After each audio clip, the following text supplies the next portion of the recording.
मान लेते हैं कि यह हमारे पास एक रिजिड बॉडी है, ठीक है, और यह रिजिड बॉडी एक गिवन एक्सिस के अबाउट रोटेट कर रहा है। मान लेते हैं कि वह जो गिवन एक्सिस है वह यह एक्सिस है, और इस एक्सिस को हम लोग ए बी एक्सिस बोल देते हैं। इस एक्सिस को हम लोग क्या बोल देते हैं? ए बी एक्सिस बोल देते हैं। क्लियर है? ठीक। और यह रिजिड बॉडी इस ए बी एक्सिस के अबाउट एंटी क्लॉकवाइज सेंस में किसी कांस्टेंट एंगुलर वेलोसिटी ओमेगा के साथ रोटेट कर रहा है। क्लियर है? ठीक। तो हमें इस रिजिड बॉडी का इस ए बी एक्सिस के अबाउट एंगुलर मोमेंटम कैलकुलेट करना है। तो जैसा कि हम लोग जानते हैं कि यह रिजिड बॉडी बहुत सारे छोटे छोटे पार्टिकल से मिलके बना होगा। क्लियर है? हम लोग एक ऐसा ही पार्टिकल यहाँ पे एज्यूम कर लेते हैं, और इस पार्टिकल को बोलते हैं कि यह मेरा आइथ पार्टिकल है। मेरा कौन सा पार्टिकल है? आइथ पार्टिकल है। क्लियर है? और इस पार्टिकल के मास को हम लोग बोल देते हैं एम आई। इस पार्टिकल के मास को हम लोग क्या बोल देते हैं? एम आई बोल देते हैं। क्लियर है? ठीक। तो इस पार्टिकल का इस एक्सिस से जो परपेंडिकुलर डिस्टेंस होगा वह यह डिस्टेंस होगा। क्लियर है? और इस डिस्टेंस को हम लोग बोल देते हैं आर आई, और इस पॉइंट को हम लोग बोल देते हैं ओ पॉइंट। क्लियर है? ठीक। तो यह पार्टिकल इस गिवन एक्सिस पर स्थित इस ओ पॉइंट के अबाउट एंटी क्लॉकवाइज सेंस में इस आर आई रेडियस वाले एक सर्कल में मूव करेगा। क्लियर है? ठीक। तो हम लोग वह सर्कल कुछ इस तरीके से बना देते हैं।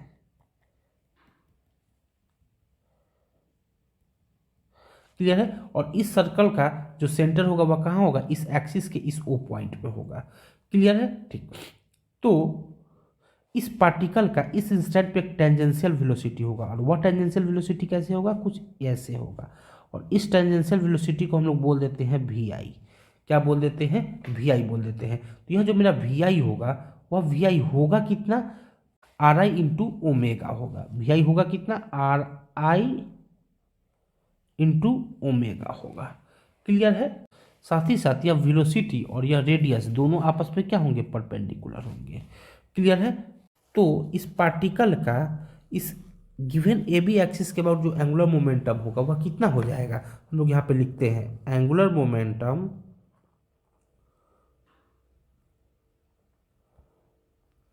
Of particle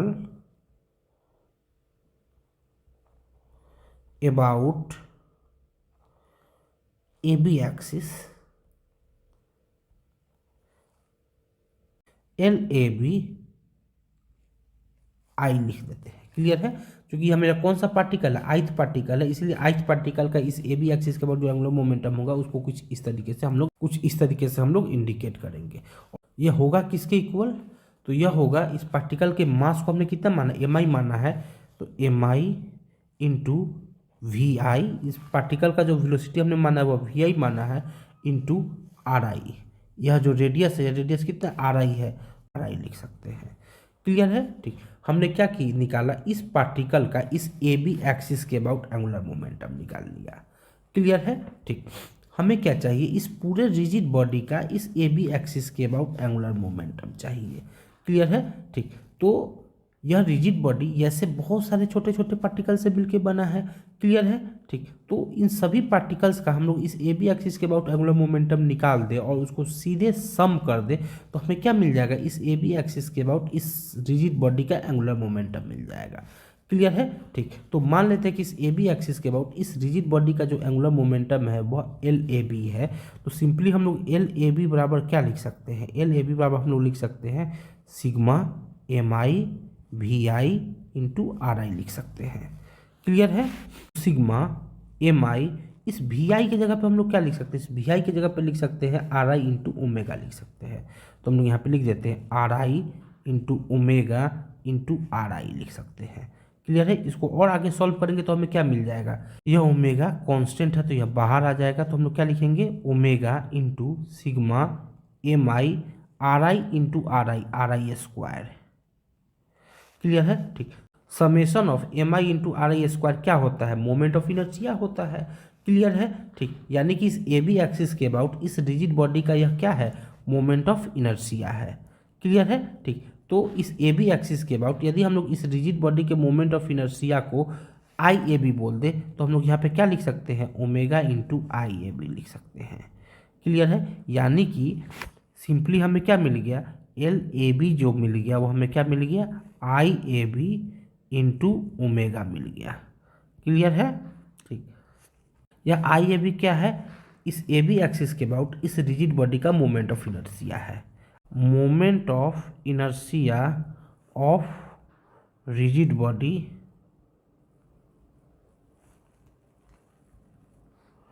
about given axis. Omega क्या है, angular velocity with which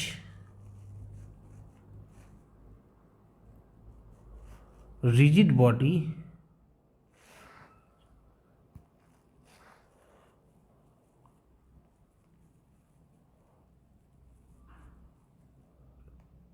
is rotating about given axis। और एल ए बी क्या है, गिवन एक्सिस के अबाउट एंगुलर मोमेंटम है रिजिड बॉडी का। क्लियर है, ठीक। तो इस तरीके से हम लोग कह सकते हैं कि किसी रिजिड बॉडी का किसी गिवन एक्सिस ए बी के अबाउट जो एंगुलर मोमेंटम होता है वह क्या होता है, उस गिवन एक्सिस यानी कि इस ए बी एक्सिस के अबाउट इस रिजिड बॉडी का जो मोमेंट ऑफ इनर्शिया है वह moment of inertia into omega होता है।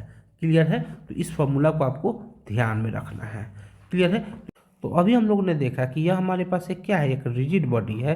मान लेते हैं कि यह हमारे पास एक गिवन एक्सिस है और इस गिवन एक्सिस के अबाउट यह रिजिड बॉडी यदि ओमेगा कांस्टेंट एंगुलर वेलोसिटी के साथ रोटेट कर रहा होगा, अगर इस एक्सिस को हम लोग ए बी एक्सिस बोल दें तो इस ए बी एक्सिस के अबाउट इस रिजिड बॉडी का जो एंगुलर मोमेंटम होता है वह एंगुलर मोमेंटम को हम लोग क्या लिखते हैं, एल ए बी लिखते हैं। और यह एल ए बी किसके इक्वल आता है, इस ए बी एक्सिस के अबाउट इस रिजिड बॉडी का जो मोमेंट ऑफ इनर्शिया है, यदि वह moment of inertia I A B है तो I A B into omega की इक्वल आता है।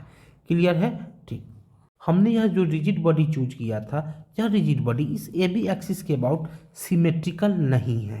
क्लियर है, ठीक।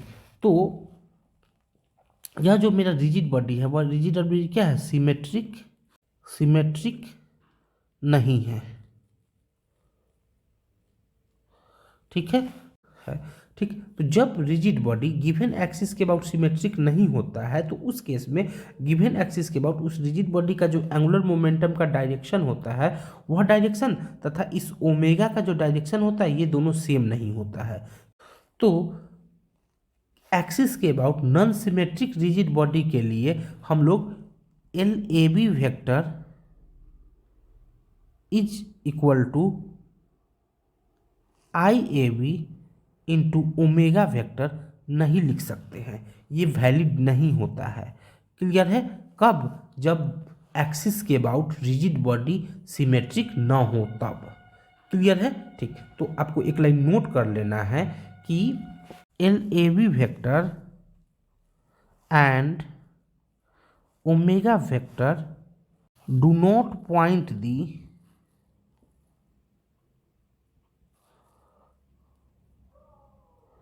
same direction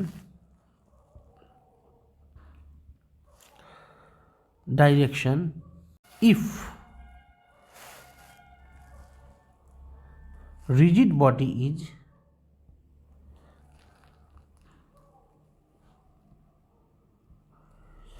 not symmetric about given axis। Clear है, thus we cannot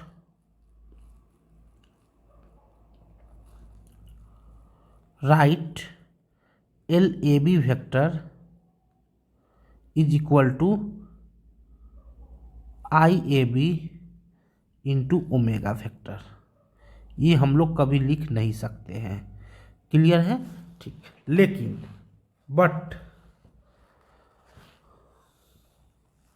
but L A B is equal to I A B into omega is true, is true.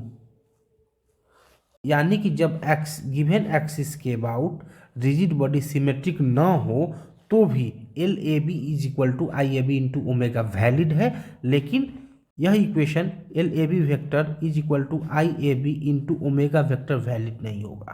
Clear है? कब? जब axis के about rigid body symmetric ना हो तब। मान लेते हैं कि हमारे पास एक रिंग है, ये हमारे पास एक क्या है? रिंग है। क्लियर है? हमने मान लिया कि यह क्या है? सेंटर है। यह क्या है? सेंटर है इस रिंग का। क्लियर? हम मान लेते हैं कि यह जो मेरा रिंग है, यह रिंग एक्स वाई प्लेन में है। यह रिंग क्या है? एक्स वाई प्लेन में है। और हमने यहाँ पे एक एक्सिस कंसीडर किया, ये। क्लियर है? और नीचे कुछ इस तरीके से हम लोग दर्शा देते हैं, ये हमने एक एक्सिस कंसीडर किया और ये मेरा जेड एक्सिस है और यह जेड एक्सिस इस रिंग के सेंटर ओ से होके गुजर रहा है। क्लियर है? ठीक। और यह रिंग किस प्लेन में हमने माना है? एक्स वाई प्लेन में माना है। क्लियर है? ठीक। और हम लोग मान लेते हैं कि यह रिंग इस जेड एक्सिस के अबाउट किसी कांस्टेंट एंगुलर वेलोसिटी ओमेगा से रोटेट कर रहा है। क्लियर है? तो हम कह सकते हैं कि इस जेड एक्सिस के अबाउट इस रिंग का जो एंगुलर मोमेंटम होगा वह यदि एल जेड से इंडिकेट किया जाए तो एल जेड बराबर जो हमें मिलता है वह क्या मिलता है? इस जेड एक्सिस के अबाउट इस रिंग का जो मोमेंट ऑफ इनर्शिया है वह अगर आई जेड हो तो आई जेड इंटू ओमेगा मिलता है। क्लियर है? इस केस में इस एल जेड का जो डायरेक्शन होता है वह इस ओमेगा के डायरेक्शन के पैरेलल होता है। क्लियर है? ठीक। यानी कि direction of angular momentum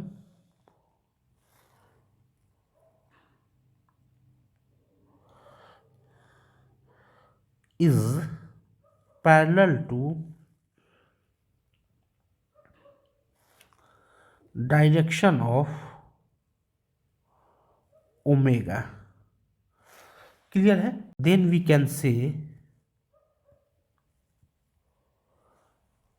LZ vector is equal to IZ into omega vector. Clear है? ठीक।